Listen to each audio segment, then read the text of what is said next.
Welcome to this beautiful, misty mountain morning. The rain drizzling in the woods sounds so peaceful right now.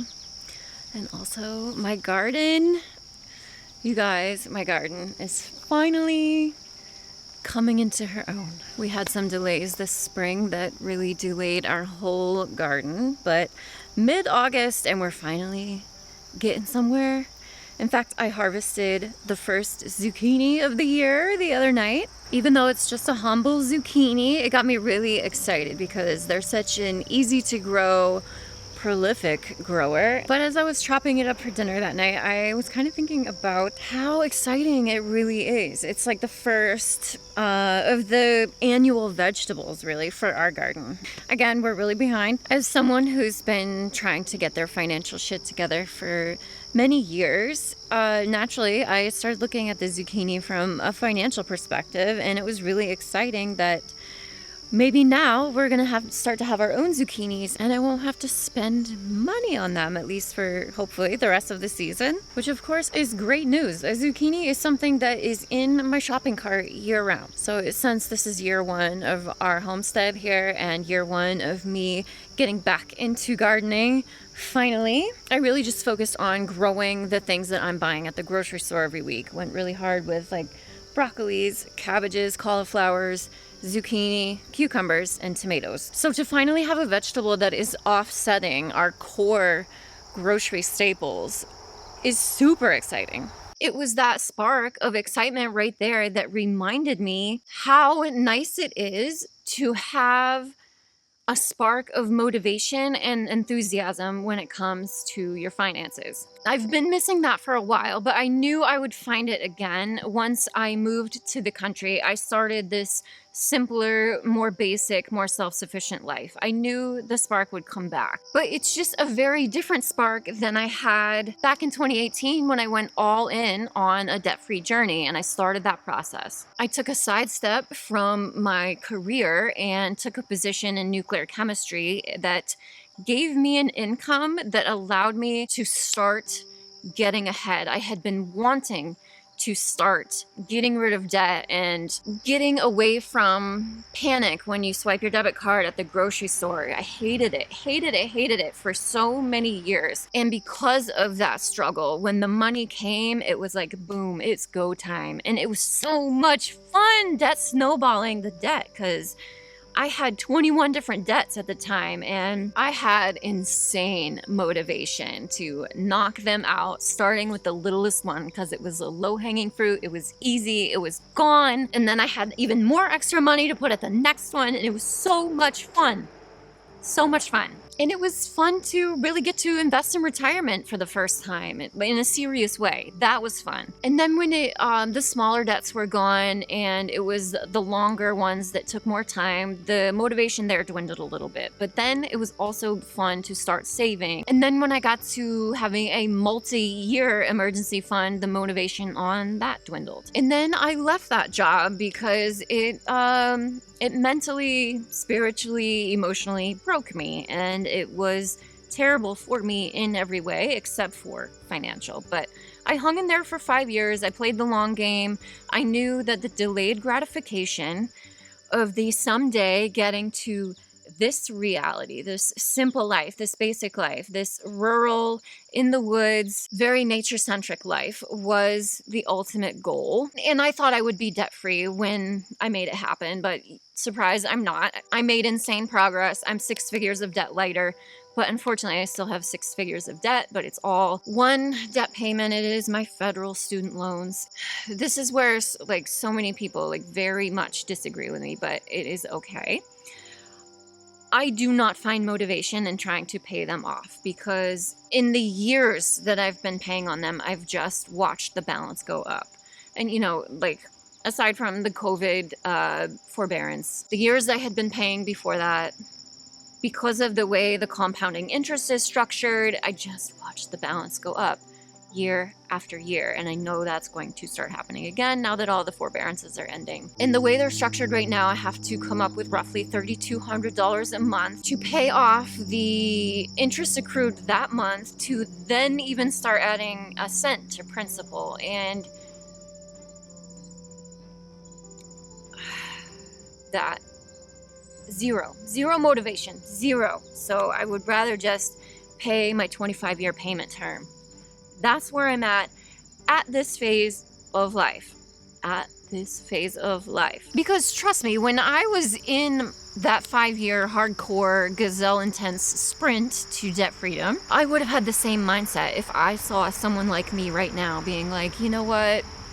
I'm burnt out. I've had enough. I don't want to be on a hardcore debt-free journey anymore. I'm okay with just like paying it out for my payment terms. I would have been horrified too, because that was my mindset at the time. And my life is just so different now. And my priorities have changed. My motivation has changed. Yeah, unfortunately, like they're just demoralizing. If someday in the next however many years I have left to pay on them, I'm sure policies will change. The structure of student loans and how they're handled will likely change. So my motivation could come back if someday, if I was just required to pay my monthly income-based payment and then any additional I wanted to do on top of that actually went to principal, I would be back in the game because that would be motivating once again. Because I could feel like I could get somewhere with them. So the zucchini, with its spark of motivation, in the sense that I'm now going to be able to save money by cutting down my expenses on my second largest monthly bill, food, that brought me tons of motivation. And it just kind of fits in with everything I've been feeling lately about moving somewhere rural. Granted, I'm not even that rural. When I saw this chapter of my life coming, of course, I was single by myself and planned to do this by myself. And I honestly was going to go somewhere even cheaper because that's what I could afford. And honestly, that's what I wanted. If I had continued down this path by myself, I would be way more remote. But I do love it here. Like, this is totally remote enough. We do not have a grocery store in this town, which is exactly what I wanted. It's old school, small town New England. It is so cute here. It is absolutely stunning. So I got insanely lucky. Like, right as I was starting to look for properties for this chapter of life, the universe stepped in and I met Bob, and here he is with this property and the desire for a garden, but no time to do it. And here I am with every desire in the world as well, and plenty of free time. So now we have this beautiful garden that we get to start eating from. And honestly, in today's current economic state of things, saving money kind of feels like a power move. At least it does for me at this phase in my life and where I am financially. I plan to live the rest of my life without ever taking on any more debt. So now my focus is, how can I get by on less? I've totally switched into a phase of less instead of the more that was the last chapter. Work more hours to make more money, to be able to save more, invest more, and pay down more. And I'm not there anymore. I'm in the less side. How can I spend less? How can I get by with less? And I've got to tell you, my happiness has infinitely increased since moving here, since wanting less. I have not opened social media in months. So I'm getting advertised to and influenced less. Because we live so remote, there is just way less incidental spending. It's just like, in every way, a more favorable situation for my finances, as I knew it would be. I knew it would be. And my heart has never been happier. My mind has never been happier. Like, I cannot explain how amazing it's been moving to the woods, moving where it's cheaper. One of my financial goals for this year was to be more intentional with voting with my dollars. And for the last couple months, it has been lovely to see how many roadside veggie stands have popped up in the area, and to be able to get produce from my neighbors, keep my money in my neighbors' pockets, in our community's pockets, and out of the pockets of the 1% and the powers that be. It feels like the right thing to do right now. Obviously, the produce is way limited compared to the grocery store, but it's grown right here. It's so much fresher, so much better tasting, so much better for you.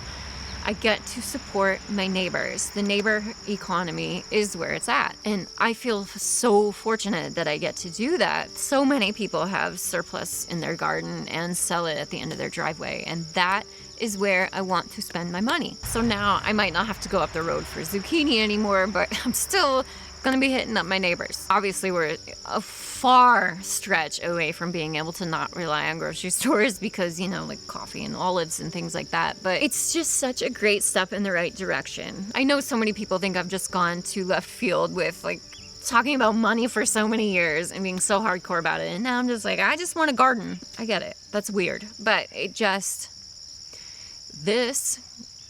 growing my own food just feels like the power move for me right now based on my life circumstances. We're still going to talk about money around here because it's incredibly important right now. Money's gone wild these days, and I know we say it every year, but literally it's never been easier to get access to debt. Housing and food prices are out of control. Like, money is still such an insanely important topic. It's just that I'm in a phase of life where the motivation for financial things is coming in different ways for me. So if you're into food or finances or both, stick around. I think next up is probably a garden tour because things are looking pretty good and a lot has changed out here that I haven't shared with you guys yet because it's been too hot. Whatever phase of your financial journey you're on, I hope you find your spark of motivation.